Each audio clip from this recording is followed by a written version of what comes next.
All right.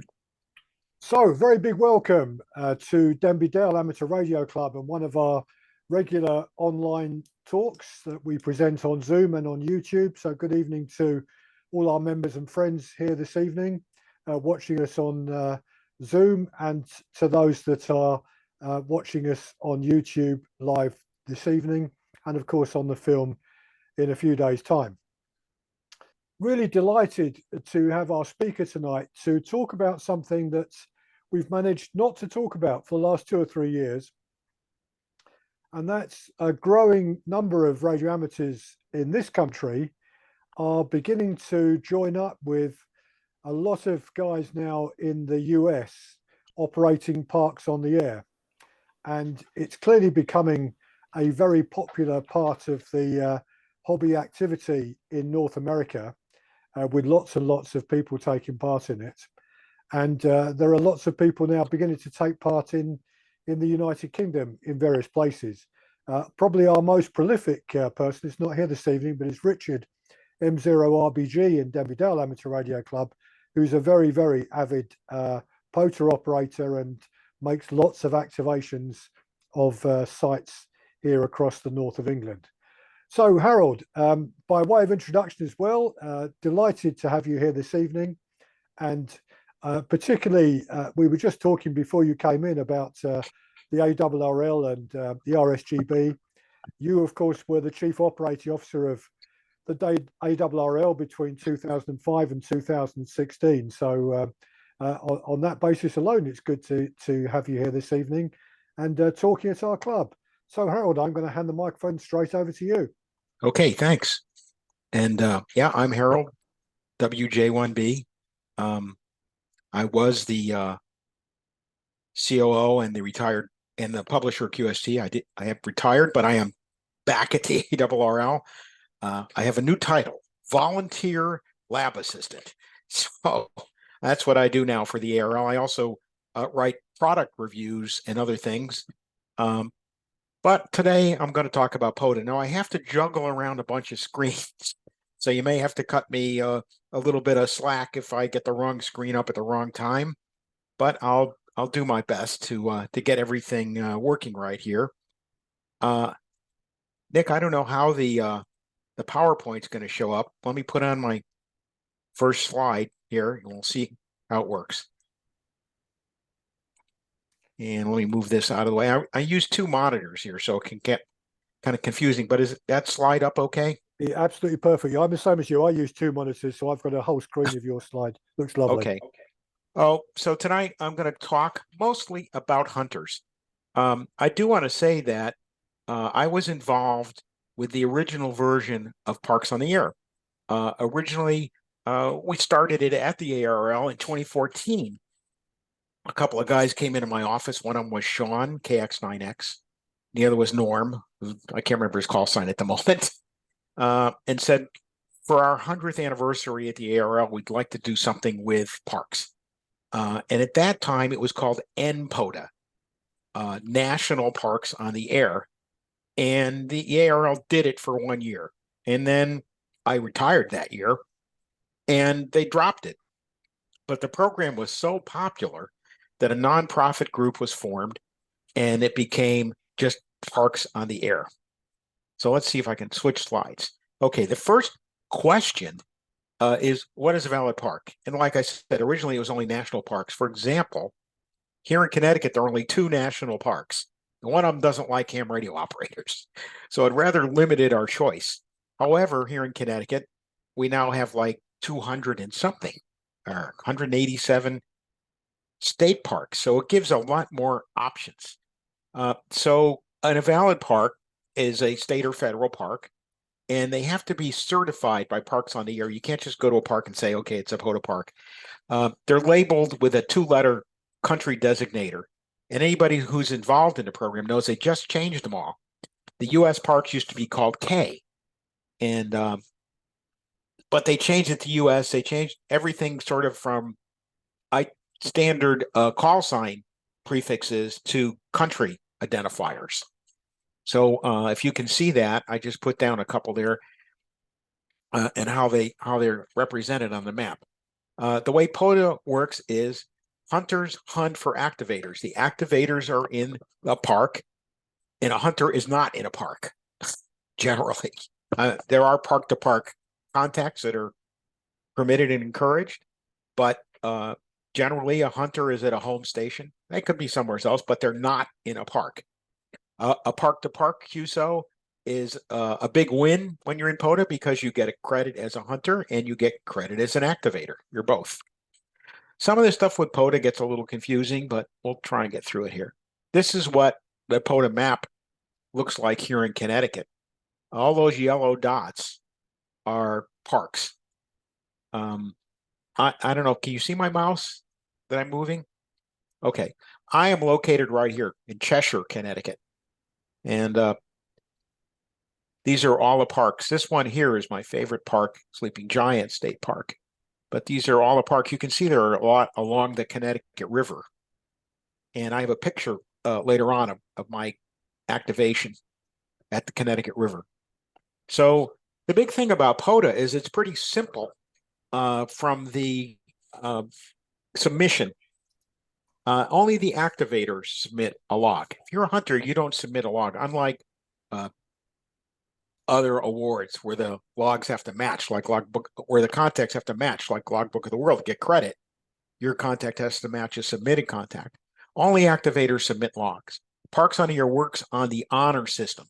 A hunter takes the activator's word that they're going to submit a log. I have to tell you, I used to go out with a friend of mine. I'm not going to say his name or his call. And he was a great operator. He had built a 40-meter inverted V, but he, for whatever his reasons, he never submitted a log, which I think is unethical behavior for Parks on the Air because you've worked a bunch of people and they're expecting to get credit. This is what it looks like on the website.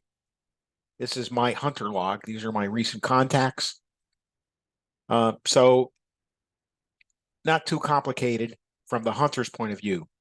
An activator submits the log on the POTA website, just drags it into their thing. It's submitted as a standard ADIF or ADI file, the amateur data interchange, which almost every log uses. The best resource is the Park on the Air app. Let's see if I can bring it up without messing things up too much here. Okay, I'm going to go off share for a second, and I'm going to bring up the website, which I have programmed in, so I hope it comes up. Okay. And let's try and get it on the screen. Okay. Can everybody? Yep, that's fine. Yep. Okay. This is what it looks like when you bring it up. And I'm already logged in. So it says WJ1B. Now, when you first see it, it's these squares.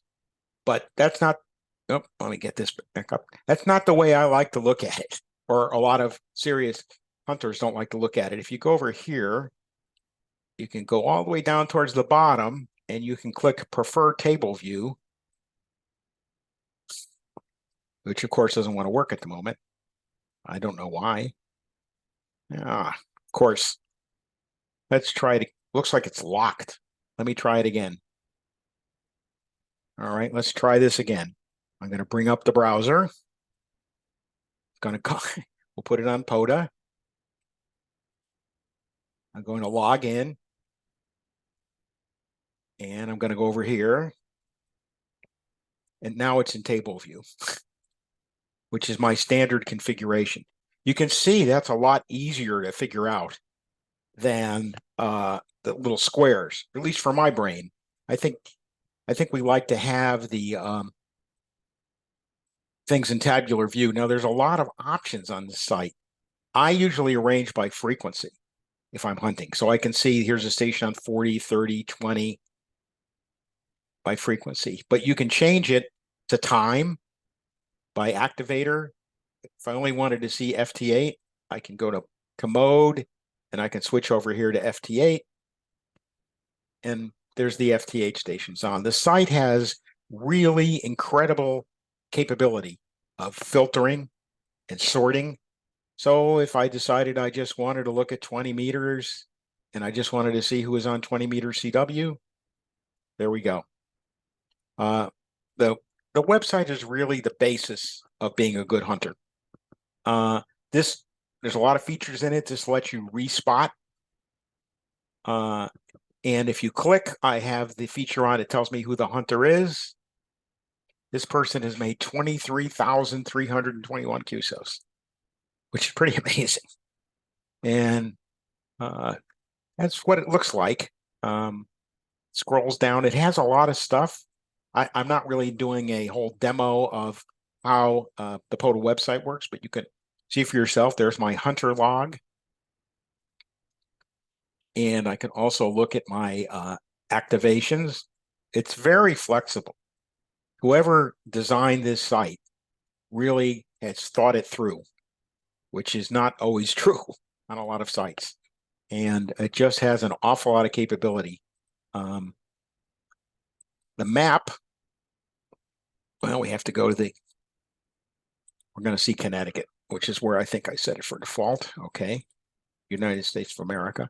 And here's the map I just showed you. And if you click on one of these yellow things, the mouse hand on my computer has to turn dark. There we go. And it'll tell you, that's not a great park, the Quinnipiac River Park. This one here is a better park. Wharton Brooks, I think I've done almost the most activations from.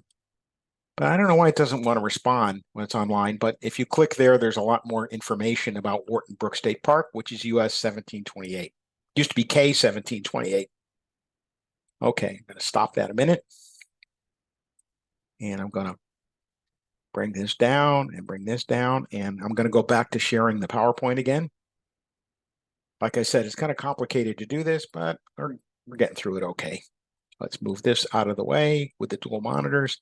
Okay. Oop. Just 1 second here. All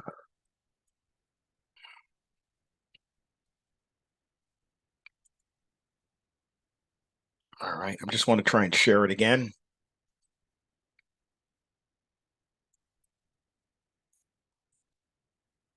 Okay. Nick, can you see that PowerPoint again?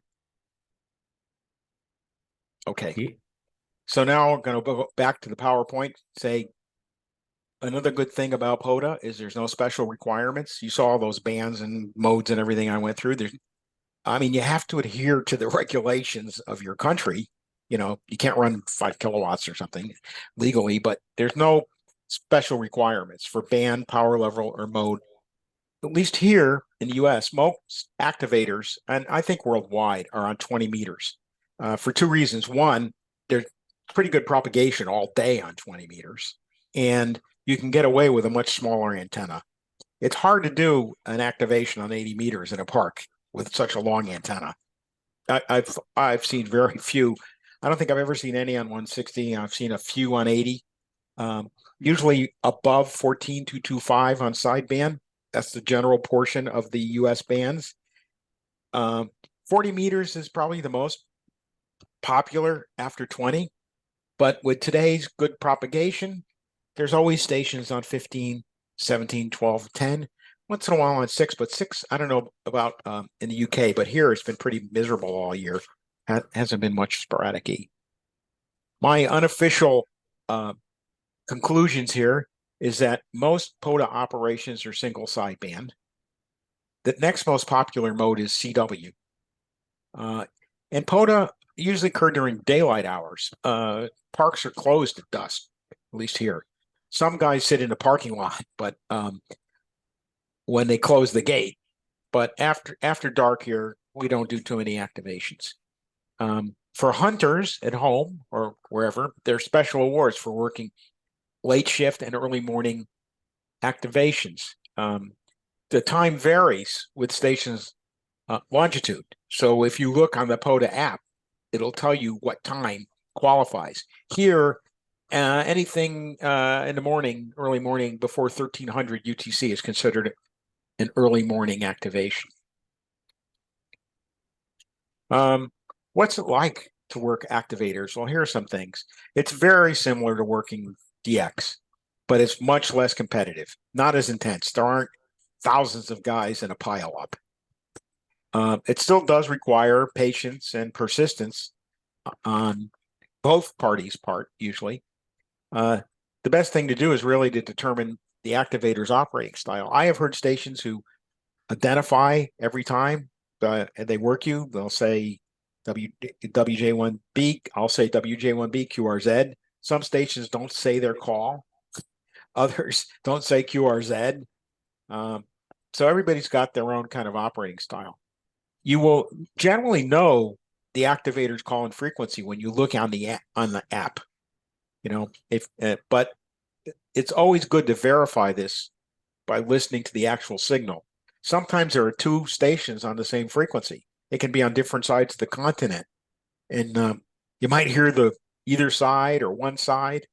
I think most hunters have made a mistake like this. I have, where you think you've worked one station and it's actually another because you were just copying the call from the spotting network. To respond, you just send your call. You don't need to send the activator's call. Someone is calling CQ Parks on the air. I'll show you in another slide. CQ Parks on the air. You just respond with your call. In CW, I would just send WJ1B, and on sideband, I just say WJ1B, Whiskey Juliet 1 Bravo. One thing I have noticed about POTA on-air operations is that oftentimes you need to send your call more than once. Some reasons are that at an activation, it's very rare to see anybody using an amplifier. Once in a while, I'll work somebody in an RV or something who's running more than 100 watts, but the usual activation runs 50, 75 watts on a FT8, 25, 30 watts. I run about 25 watts on an FT8 activation. I push the 7300 up to about 90 watts on sideband because the average power is only 35, 40%. So I don't wear the battery down too much. So that's a consideration. And usually in a park, you're using a less efficient antenna. You don't have here I have a 40-foot tower and a hex beam.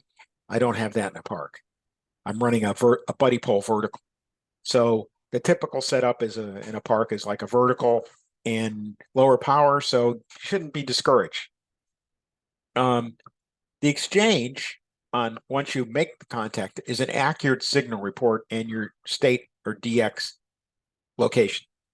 So I would say 599 Charlie Tango. I'll show you that in another slide, but that's it.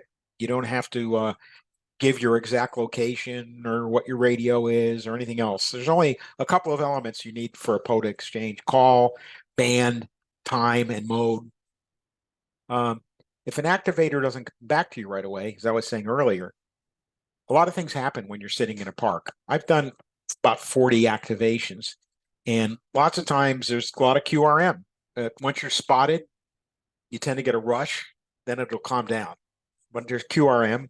There's a lot of electrical noise sometimes. There's one park here in Connecticut called Dinosaur State Park, where they have dinosaur tracks that harden there, and they have a big exhibit building, and they have a lot of exhibits that make a lot of electrical noise. So all of us here in Connecticut, we have our own POTA email reflector. Say, avoid Dinosaur State Park, because you're just going to hear electrical noise. Also, activators in a park have a lot of acoustic noise. There's a park here in Connecticut. Oh, I just showed you Wharton Brook, where there's a train that goes through there. And when that train is going through there, I don't care if you got headsets on or what, you can't hear. Also, weather conditions vary in a park. It starts to rain. There's rangers and park people always stop by. Hey, what are you doing? Some of them already know. I mean, animals run around, visitors come along. One guy was going to report me to somebody, thought I was a spy, and activators can go off the air for a little bit of time. Usually they'll announce it on sideband. They'll say, I'll be back in a couple of minutes, or on CW, they'll send to AS. Sometimes you have to change your batteries or make other adjustments or tend to other human needs. Take a drink of water, whatever. Here's a typical kind of QSO. I would say WJ1B calling CQ POTA. My friend Dave would say NZ1J, and I would say NZ1J 559. My honest signal report, Charlie Tango. If I thought the person was a weak signal, I might say Connecticut, Charlie Tango, Connecticut 73. And Dave would then say Whiskey Juliet 1 Bravo, 579, Romeo India, which is Rhode Island, the state next door, Romeo India 73. That's about it. It's quick exchange. For CW, sometimes it's a little different. I'll send break, BK first. A lot of operators say GM. It's not a British call, a UK call. It just means good morning, or GE or GA. And then RST again, location, thank you, 73, dit. That's how it works on CW. CW speeds go from 15 to 22 words a minute. It's not like a contest where people can go 30 words a minute or better, 35. I try and match the operator CW speed or go a little slower. One thing I like about using my ICOM 7610 back there is the speed control is on a knob on the radio that you can turn down. I use the 7300 in the field, and you have to go through a menu to change your CW speed. Sometimes you can move a little bit above or a little bit below the activator's frequency. If you're a hunter, it'll sound a little bit different in their headset or their headphone or their speaker. And there's a real trend here. There's lots of new CW operators. I don't know if that's true the rest of the world, but here there's a lot of new CW operators because they know it's a very efficient mode at low power with a compromised antenna that'll work better than sideband. You've all seen those little Zygu radios and the ICOM 705 radios. They're all run, 10, 20 watts. And CW or FT8 is a lot more efficient. So I've worked a lot of newer CW operators, and they'll put on the spotting network, new CW operator, go slow. So if you're a CW operator, just be patient. For sideband, use the standard phonetics. I'm Whiskey Juliet 1 Bravo. Oh, by the way, on CW, my call gets mixed up all the time. People like to copy me as W1JB. After that W, they're expecting the 1. So I always have to put in a certain amount of fills, or I slow down and send it the J and the 1 very slow. But on sideband, use international phonetics. Of course, that's good practice for any amateur conversation. Most activators are happy to have a little bit of an exchange. If you've got a particularly good signal or nice audio, I've said, and people said to me, nice audio or nice signal, what are you running?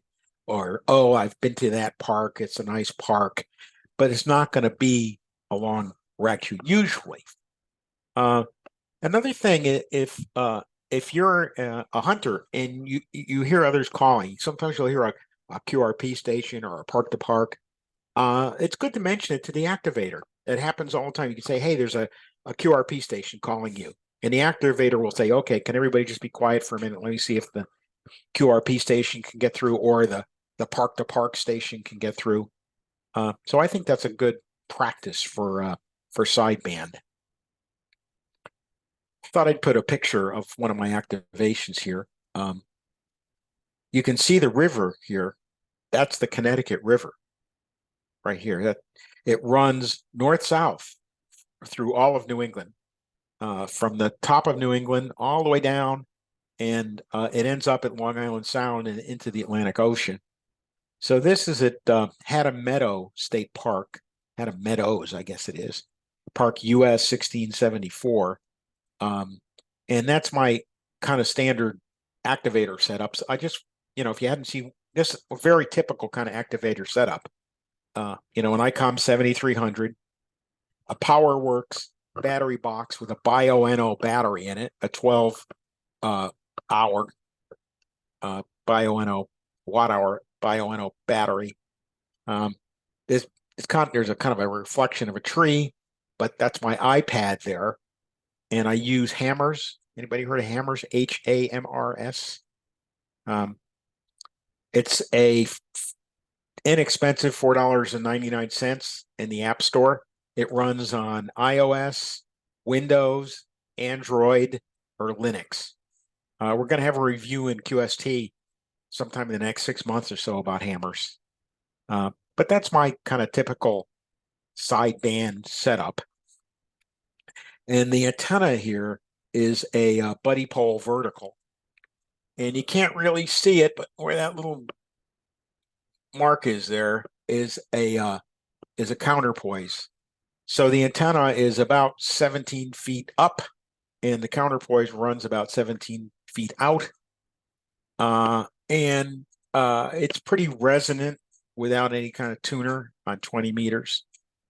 So that's kind of what you're working when you're a hunter. People look like that. Here's some information about POTA operations for FT8 and FT4. And this picture down here that I put, that's the 7300 again, and it's sitting on a case that I have. And there's my laptop. This is in the back of my SUV. I fold the back seats down in the SUV because it's cold. I think I did this activation in February and it was cold. I wasn't going out there, so the car is pretty warm. And you can see the red, if you're used to looking at WSJTX, you can see I've made a couple contacts. But FT8 activations or FT4 work really well with low power. Like I said, I run 20, 25 watts, small antennas. If you're the hunter, determining where that station is more difficult. It's not on a fixed frequency necessarily that's easy to find like CW or SSB.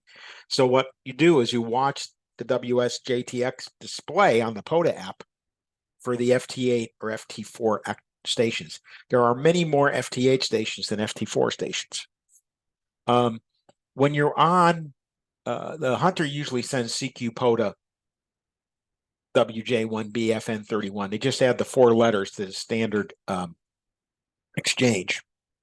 And once the hunter connects, it's the standard FT8 sort of semi-automatic exchange. But it's a mixed bag on FT8 because it is a little tougher to find them. You have to keep your eyes open. A lot of FT8 activators they call CQ once, and then everybody just picks them up. Let me talk about logging POTA contacts from the hunter's perspective. Again, the activator submits the log, submits it as an ADI file, uploads it to the POTA website where it's checked. But on the hunter side, you're not necessary to submit a log. But it's a good practice, I think, to log all contacts, including POTA contacts, because information about some of these QSOs may be requested for other operating awards. I've had guys saying, if you logged it, can you upload? I upload everything to Log of the World anyway in QRZ.com. But I've had guys say, oh, I needed Connecticut for my worked all states, or I needed your county. Where were you exactly located? So I make it a good practice to log everything. I use, I know we're not talking about activating, but I use different logging systems for different modes. CW, I still don't have a great mode. Here's the mode I kind of use for CW. I can't see it too much, but that's a pencil. Kind of hard to send with your my right hand is and right, but I can't type on a screen as fast. Sideband, I use hammers, which is pretty easy to use. And FT8, I use my home logging system, which is DX Lab Suite. So I've got all kinds of stuff going on. When you're just hunting from your house, you probably just use your home logging system. Many of logs like N3FJP and others have a field in there for POTA and the park number. So to kind of wrap it up, awards for hunters are easy. You don't have to send in QSL cards. You don't have to send in money. Award submissions are automatic, and there's no fees. Awards for hunters, they have a zillion awards. You work 10 parks, you get an award. You work 10 early activations, you get an award. Worked all states. It's really well done. And when you achieve an award, it appears as a PDF on the POTA website. You don't have to request it. There's what one looks like. Most of the total park number ones, like this, my number 1000, are exotic plants for some reason. I'm not sure why. but they're all plants. But there's one of them, and they're like I said, they're always there. I print them down once in a while. I printed the 1,000 down on photo paper and hung it on the wall. But getting up there, it's a very logarithmic exponential curve with working parts as a hunter. You know, the first couple of hundred are easy, but as you continue to work more stations, it gets tougher and tougher since you've worked the ones that are regularly activated. So the curve is a real exponential. You get very quickly get 100, 200, 300, then it gets tougher, 400, 500. So that's the way that worked. Thanks for inviting me. I do want to show you one more thing if I can get it to run. Okay, let me move it over here. You see that screen? Yep. Okay. This is a add-on to the POTA website. It's called POTA Plus. Chrome extension. It's I don't know why it did that, but when I'm sharing the screen, there we go. I find it a little touchy to run, to be honest. And I don't think the author has done much with it lately, but it's very handy because it tells you which parks you've already worked. You can see the little numbers here, like work that park once, work this one 4 times. And this is how many you've worked out, how many are in the state, I guess. Like I said, I use it sometimes, but not all the time because it is a little bit feisty to run. But I know if I have not worked this park in Indiana, so I would try and go there first. But I do know that I've worked this park in Minnesota because there's a little one there. There are other add-ons that I've seen for both hunters and for activators, and there seem to be more and more coming out. So you have to kind of keep your eyes open to see what's there. Like I said, I use that one once in a while, but I find it a little feisty to run, and it only runs on Chrome. If you use Edge or DuckDuckGo or Firefox, it probably won't. It doesn't work. So that's all I have to say. I'd certainly like to take any questions if you have any. That's me. Can you see that? Not yet. Let me put it up again. Okay, there we go. That's how you can get in touch with me if you want. And that's what precipitated this discussion. I wrote the first chapter of this book. Oh, can't see it with the virtual background. Okay. I wrote and then the book was so popular, they took my chapter and they made it into a QST article. People were so interested in hunting. I have to credit Becky Schoenfeld, the director of publications at the Arrow, because Becky said to me before I did this, you know, we've run a zillion articles on how to do activations, you know, batteries, antennas, radios. She said, we've hardly done anything on hunting. So why don't you write up an article about hunting and maybe we can publish it? So that's how it started. And that is what I have to say. I'd certainly be happy to take any questions you might have. And thanks again for inviting me. Like I said, Harold, that was really good. Really enjoyed that, and a really good introduction to Parks on the Air to be a hunter, which is always a good place to start. You don't have to go outside. And right. With the weather being as it is in the UK, and I know you were saying earlier in North America as well, somewhat disturbed in the last few months. But going out in the hills, unless you're in a car, is not the easiest thing to do at the moment. No. Right. First, Kevin, G1FYS. Did you have your hand up there, Kevin, or you were just thanking Harold for his contribution there? No. Okay. Who's got a question or a comment that they'd like to make? Yeah, go ahead, Kevin.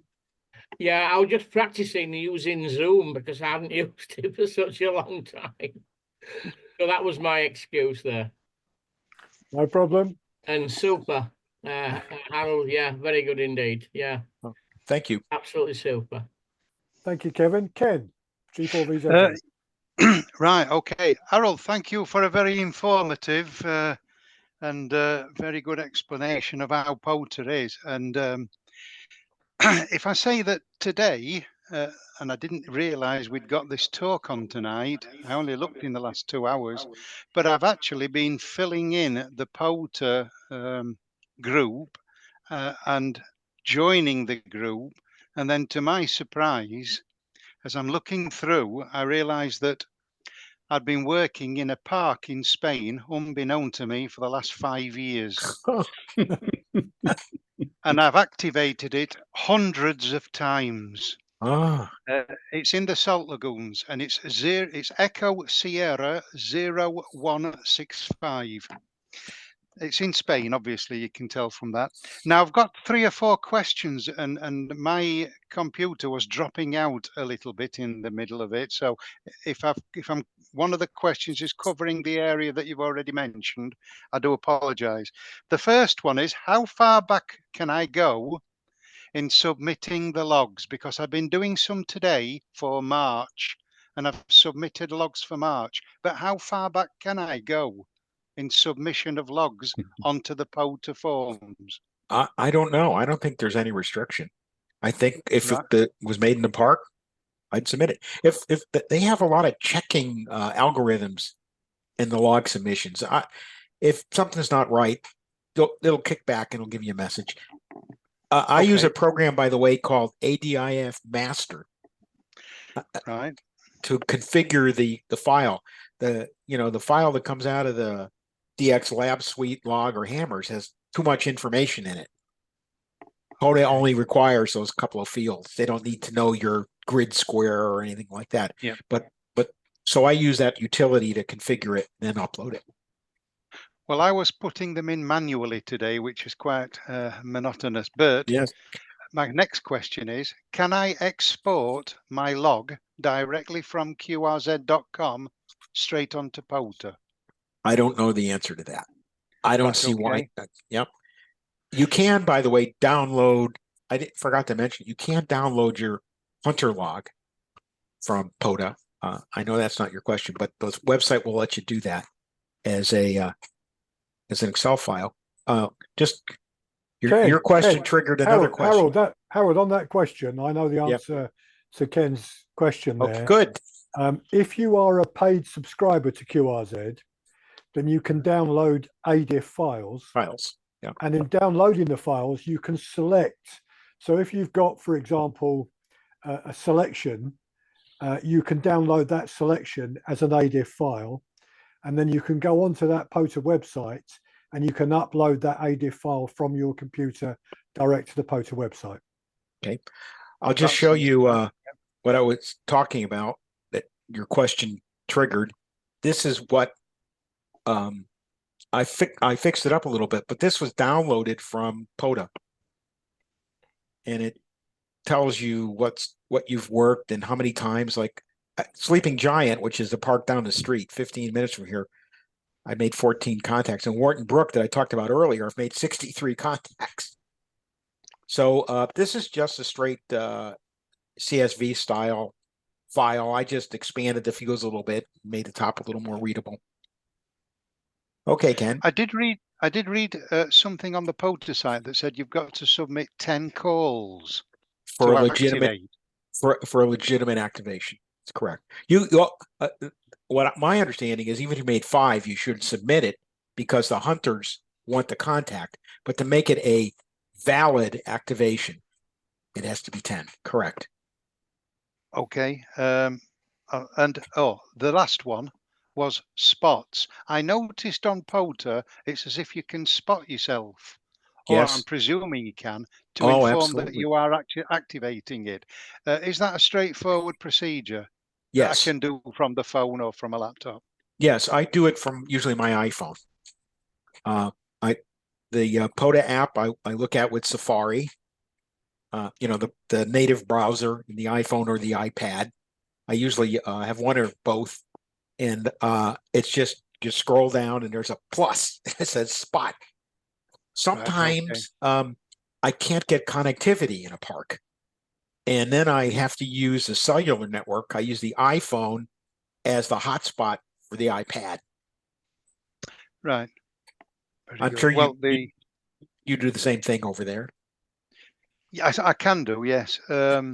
Yeah. Well, what really has taken me and it has sort of taken me by surprise is there's only one other station activated this square or this Oh, park.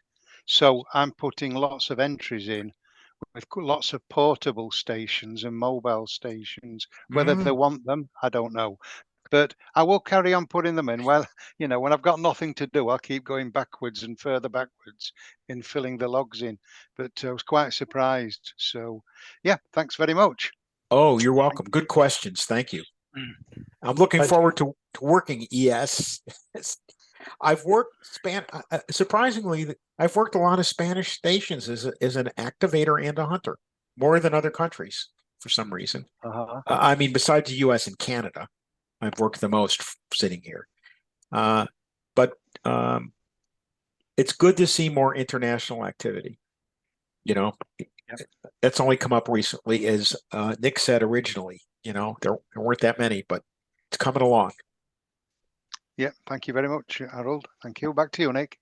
Yeah, Harold, for your knowledge, Ken is a very, very prolific operator from the salt lagoons in Spain, and works an awful lot of DX, Pacific DX in particular, running low power, relatively low power, with a simple wire up a pole next to the salt lagoons. And so I'm quite certain, Ken, when you upload it, there'll be a lot of people very pleased to get confirmation of your activation from that park.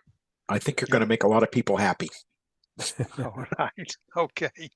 And on YouTube, Terry G7WRS has just popped up a message. One of our club members who's watching us on YouTube. Evening, Terry. He says, I was out in Scotland on Friday, activating Golf Bravo 08771, and he got 12 stations in the log. So Terry, just following what Harold said earlier, 12 stations in the log, if you upload that to the POTA website, will mean that is a valid activation, doesn't it, Harold? Yes. For that activation. Absolutely. Even, like I said, even if you don't upload, it's still, even if it's not valid, and I don't know where that criterion exactly came from, it's still a good idea to upload any you make from a park, even if you have a really bad day. I've had days where my antenna has blown over, but I've got 10 contacts in, or on the buddy pole, I've had it blow over and the whip snapped off the top, that kind of stuff. But as long as you got 10 in there, even if you got 5, you should probably upload it. I can put here's what the upload screen looks like. This share screen feature is great when it works right, isn't it? There we go. So you just see where it says here, where my mouse is. Click here or drag and drop the upload ADF file. You just drag and drop it there. If you don't want to do that, you can use this manual log entry. And here's all of my activations, and you can see that they've been processed. The log is processed, and how many QSOs and how many been accepted. Like once in a while, one isn't accepted for some reason. I've busted a call or I did something wrong here. Who knows? The one thing I have noticed is the ADIF format does not acknowledge FT4 yet. I don't know if anybody else has acknowledged that, but that's kind of what an upload log looks like.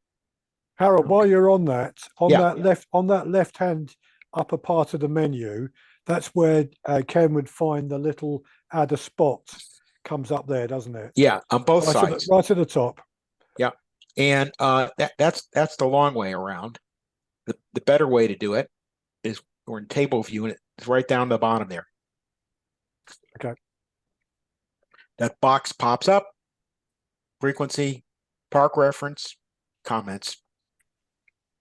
So one question, if I may. Harold, it's not normal to spot yourself on the cluster. Oh, it is. I mean, in general, it's not gentlemanly-like. But right. Is it allowed on POTA? Oh, yes. I think it's encouraged. Otherwise, people don't know what you are. And like I said, once in a while, we don't have any connectivity to park, either cellular or anything else. And I'll ask a station, if I'm activating it. Other activators have said to me just last week, somebody said, I'm in this very rural park in Kentucky. Can you please spot me? Right. Okay. And also CW is picked up by the RBN network, the reverse beacon. You can see it on there. Let me put it back on a second. Yeah, and they'll spot you. Yeah, you can see where it says RBN. That's an automatic spot from the reverse beacon network, the CW reverse beacon network. And if you go QRT as an activator, it's considered a proper thing to do is to put QRT. So nobody's spending half an hour trying to work you and you've gone off the air. Okay. Very good. Excellent. Lovely. Thank you. And thank you, Ken, for that intervention. And yeah, Terry, who activated Scotland on Friday, said he's already uploaded those 12 to the log, and he said, I've already done it. I even upload 7, he said. So he follows your advice, Harold, and puts everything on there. Yeah. Right. Anyone else with a question? Yes, Jeff from Belgium. Good evening or good afternoon to you, Harold. Thank you very much. It was a very interesting talk. And I didn't know it was so easy, especially from a hunter's side of, because I saw some YouTube films and they were giving the identification of the parks and the name of the parks and things like that. So that's not the case at all, as you told. So that's very interesting. I'm just wondering, so you say Connecticut, that's all what you need as a report. What would we do in the UK, or would we do in the UK, Yorkshire or Northumberland or in Belgium, East Flanders, or what would we say? I've just had people just send England. Okay, yeah. I don't know what the proper protocol is. That's a good question. Sometimes you just send DX. Okay. Yeah, I think I'd probably just look it up for your country. What's the preferred thing that POTA wants? Once they get the park number, they know where you are anyway. Okay. So I think that is probably up to the operator's discretion. Now that I'm thinking about it, as long as you have the park number, POTA knows where you are. Okay. So, yeah.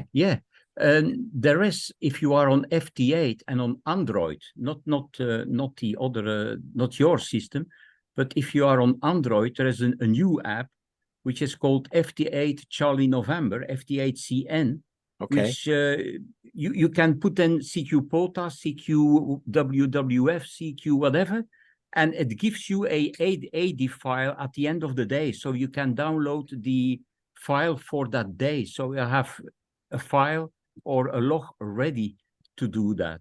So that's great. That's the FT8CN, which is free. It's a free app. And then another tip is if you don't have any connection to a cell phone network, there seems to be a JS8 call, or in FT8, you can send a certain command which will connect into the POTA website in one way or another and spot you there. So that's an option. A lot of little utilities like that are coming out. I have one called JT Sync on my laptop that I use, and if there's no connectivity, like you were saying, it looks at all the other times and it keeps adjusting till it gets the time right. Yeah. But also for spotting. Yes. There's a iOS app, an iPad app that runs with FT8 as well, but I haven't used it. It's by a German author, and I think it's $50. That's what Nick is using, I think. Yeah. Nick has that. Yeah, SDR Control, that's called. Voila. It's a beautiful app. Yeah, it's expensive, but it works extremely well on the iPhone, the iPad, and you can get another one for an iMac as well. So Nick, you can be, if you are going portable and on the SOTAs, you can be an FT8 if you want, if you with your IC705. Or on CW with that app. Yeah. Okay. Thank you very much, Harold. Oh, you're welcome. Thanks for your comments. Here, at least in Connecticut, most of the guys use hammers, HAMRS in the park. Okay. Let me, I'll put up a hammer screen. There seems to be a new program, POTA log. Yeah, that's another one. And there's another one Yeah. called QSO Today. Yeah. Like I said, there's a lot of interest in this program, and people are really starting to write applications for it. Yeah. That's Yeah, fascinating. Yeah. Amateur radio is so big today, you never know what's gonna be. But That's true. but a lot of guys use hammers.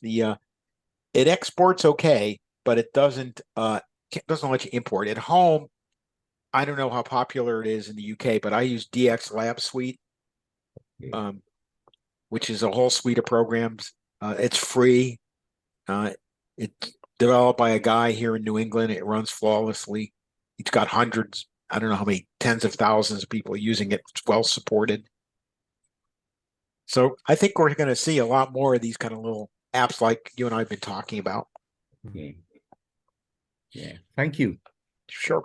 I've found one actually on my Android phone, which is called SOTA Mat.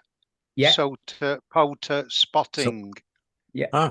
And that's on Android, and it says it also works on a Chromebook and tablet. Oh, okay. That's always been a discussion on our local reflector. What runs on a Chromebook? Which is a very small, very cheap.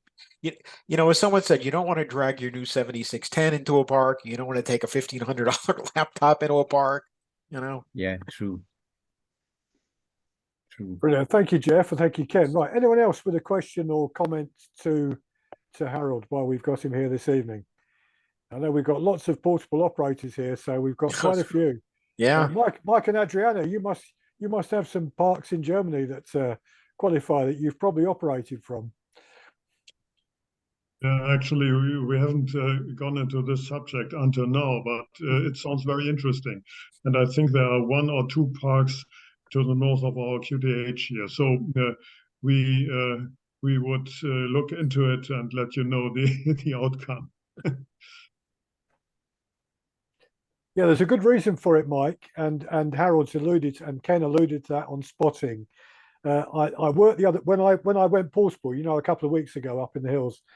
I worked Tim G5TM, who's come to speak at the club, and he does a lot of POTA activations.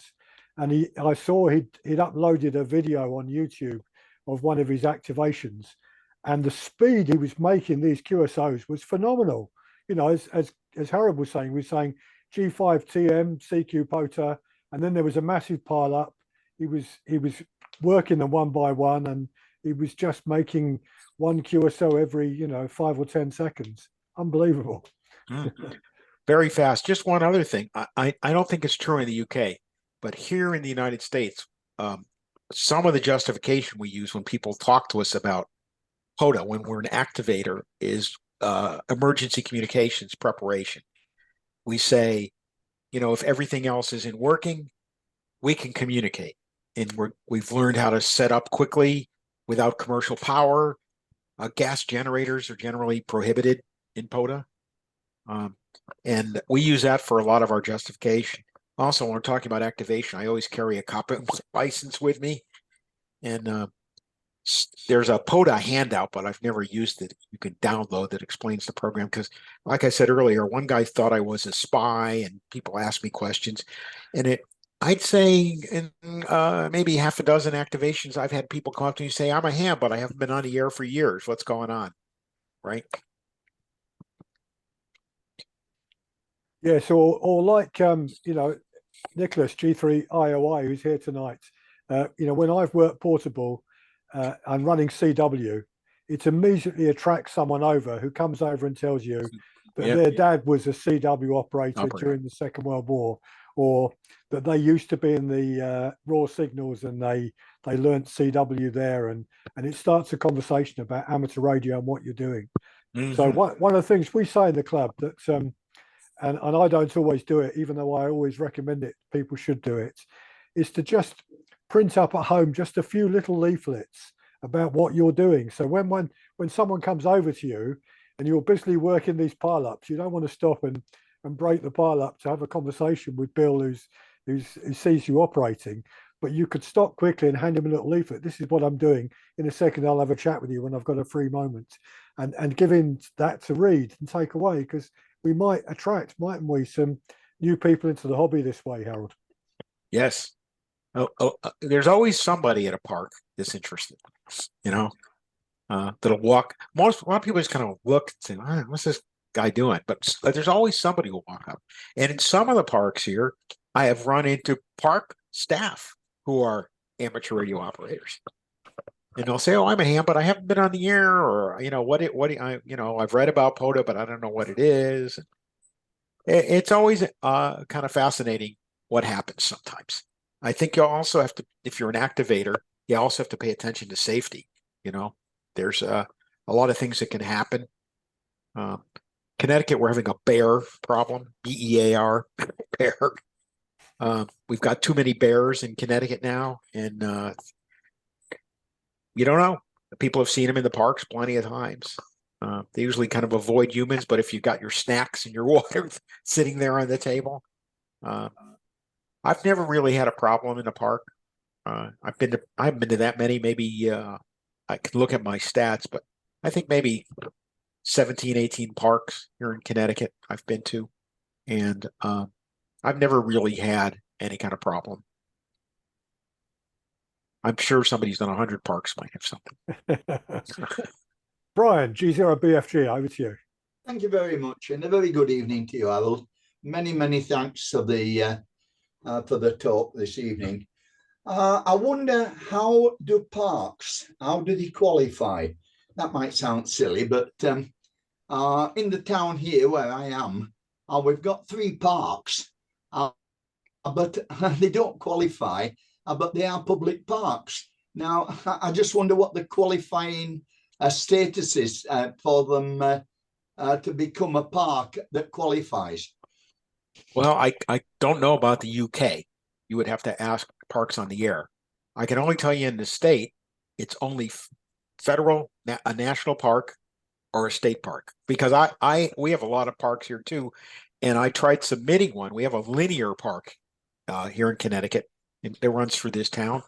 And those are under municipal control, so they won't give them a POTA designation. It's got to be under state control or federal control here in the United States. So I don't know how it works in the UK. And I know you have very special designated areas that are, I forgot what they're called, a wildlife area or something, that are designated. So I think you would have to check with the POTA administration. There's yeah, I mean, just to help Harold on that, and you, Brian, there's a lot of nature reserves qualified as parks in England for some reason. So you'll see a very large number of national nature reserves, some of them RSPB reserves as well. But also, of course, the big national parks are. So up in Yorkshire, we've got the Peak District National Park. We've got the North Yorkshire Moors National Park. They're all designated parks. But I mean, Brian, you are right. And when Harold and I were talking a couple of days ago before he came to talk this evening, we were looking at the map, and both of us were surprised that we both, I know of lots and lots of parks around where you live, Brian, and around the area where we live up here in the north of England, and probably the majority of them aren't on that POTA list. And it probably would be worthwhile, on the back of the discussion tonight with you, Harold, posing that question to POTA. One of us sending a message to them and just saying, we were discussing this, and it would help get the hobby, more used, really. right. I just put up the map. Yeah. Based on our discussion the other day. I think I'm in the right area. There's Huddersfield, but yeah, there are quite a few of them around here. I wonder if it'll work now. Yeah, GB0360, and then if you click it, there's more information. Who's done activation? Right. First activation was a member of our club, Terry G7WRS, on the 15th of August, and Terry's watching us on YouTube. Harold. Yeah. Okay. So there's been a bit of activity from that park. Yeah. But that's how it works, and gives you the lat and longitude. in Connecticut, there's another link that you can link to the Connecticut State Park system. It'll give you a map of the park where you can put your vehicle in, where the roads are. I don't know what you call them in England, but it says where the porta potties are, just, here in Connecticut, all the parks have some kind of facilities for human beings generally. They really don't open to full season until May 31st here. And we have all kinds of parks, like I showed you, along the Connecticut River and along the shore. Get much better propagation down there on the shore when you're looking out over the Atlantic Ocean. So Brian, for example, when you remember when a few of us went up Black Hill off Holmfirth, and you and Barry went across to the trig points on the other side of the road. You were located at that point in time in the Peak District National Park, and that, of course, is classified as one of the parks under the POTA scheme. So your activation from there, if you'd submitted a log, would have appeared and could appear on POTA. Mm-hmm. Yeah, Roger. Yes, I was aware of that in actual fact, but I just wondered. There's hundreds of parks in America. I don't know how many there are in UK, but we do have. I knew we had parks in the area, but I just wondered what the qualification was. That was all. It's there's a local park here has won awards for being the best park in the north of England 2 or 3 times, and a lot of it's woodland in actual fact. But there we are, and well, that doesn't qualify, but I don't think it does. But there we go. So I know about the national parks. I just wondered about the smaller ones, shall we say? But thanks very much, Harold. That's been very interesting. Thanks. Thank you, Brian. Anyone else with a question or comment to Harold? Yes, John. I wondered, can you pre-post that you're going to become an activator at a certain park, like 2 days before? I think you can do it on SOTA. You can actually say, in 2 days' time, I'll be up there and watch out for the spot, sort of thing. Oh, yes. I'll show you. I'll do another screen share. Okay, there we go. These are scheduled activations. So that was a really good question. I forgot to mention that you can pre-post your activation and put some notes on it. So yes, absolutely. Doesn't just have to be the real-time stuff. Okay, thanks. Thank you very much indeed. You're welcome. Yeah, in fact, if you looked at Harold's list just then, John, right at the top, that one of the most far away was over 2 weeks away, 26th of April, a planned activation. So yeah, there we go. Yeah. And for the 26th of June, actually. Yeah.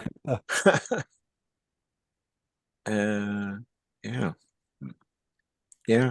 August. Or is that the Spanish one, second one down, Echo Alpha 1 Foxtrot Tango. Yeah, for the next few months I'll be activating during my mealtime. Yeah. So yeah, you can do that with I'm not too familiar with summits on the air, but I guess you can do it with that. Yeah. How many people here are involved in the POTA program? Sounds like quite a few. Quite a few more are going to get involved. Just started. Great. Yeah, I think it's interesting, people. I remember Bob N4XAT out in New Jersey. He took it up only a few months ago, and a bit like you were saying, Harold, he's not able to be here tonight, but he was saying to us a couple of weeks ago, I can't remember how many QSOs he's made just in a few activations, 300 or 400. He was amazed. He mainly operates CW, some FT8, but mainly CW. He's just amazed at how many contacts he's made. It is amazing. I've worked at Wadsworth Falls State Park in Middletown, Connecticut, home of Wesleyan University. I've worked, I think that was my biggest activation, about 140 contacts. and maybe an hour and a half, 2 hours. After a while, it gets kind of tiring, and you have to stop, or you have to other needs. I now throw cough drops in my bag if I'm on SSB, and it's like in England, it's cold sometimes. If it's less than 50 degrees and you're trying to work a paddle, fingers get cold very quickly, I find. Yeah, Ken has the opposite problem out in Spain, Harold. He gets Yeah, sunburned. yeah, It's too hot. yeah. You don't want to be out there during a thunderstorm either.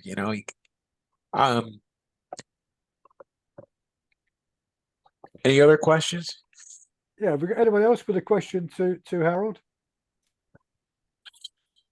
If we haven't, Harold, can I just say to you on behalf of the club and our members here this evening to thank you very much indeed for a really, really interesting presentation. And I'm 100% certain there are several people watching you tonight who are going to go off and sign up to POTA and going to be activating some locations and also doing some hunting as well, because I think what you've established is that it's a bit like you were saying. I mean, I guess in the early days when it first started in the US, it was a bit of a minority interest, but as it's become more popular, it reaches a point where suddenly it becomes very popular, and it's now beginning to reach the point across the UK and Europe where more people are getting interested. So if you've helped interest a few more people, you've done your job tonight, Harold. Oh, thanks. We'd like to hear more stations from the UK over on this side of the ocean. So try and get on the air. Can we show our appreciation to Harold in the normal way, everyone? Thank you very much. Well, thanks again for having me. Next time I'm in England, maybe I'll try and visit your club, although it's a long way, right, from Bournemouth up to where you are. It is, but you never know. Don't rule this out. If you're okay, regular visitor to the UK, and we actually do have one or two members who live down a bit closer to Bournemouth than up here to Yorkshire. So you might be surprised and get one or two people here. Well, thanks again for inviting me, Nick. Much appreciated. I'm going to leave now. You can get on with your normal club business. Mike, I was telling Nick when we first talked, I'm a member of the club here. We have our membership has grown unbelievably since POTA. We're up over 100 members now. Wow. And Zoom has really helped, just like you folks. Zoom has really helped us. Okay, bye everybody. 7-3. Thank you very much, Harold. Bye-bye. Bye, Harold. Bye. Bye, Harold. Thank you very much. Okay, we're still recording, so I'm just going to say a big thank you from the club to Harold. That was great. And thank you for those that have been watching us live on YouTube tonight, and especially to Terry G7WRS, as he's been one of the activators that appeared suddenly on screen there on Harold's screen when he was answering the question that John had posed about whether you could schedule in advance the fact you were going to go and activate somewhere. So well done, Terry, for that activation. Yeah, thank you everybody, and I'm going to say good night on the record tonight, and good night from those who are watching on YouTube. And the video from this meeting tonight will go up in the normal way, hopefully later on tomorrow. So 73 to everyone who's watching this later on.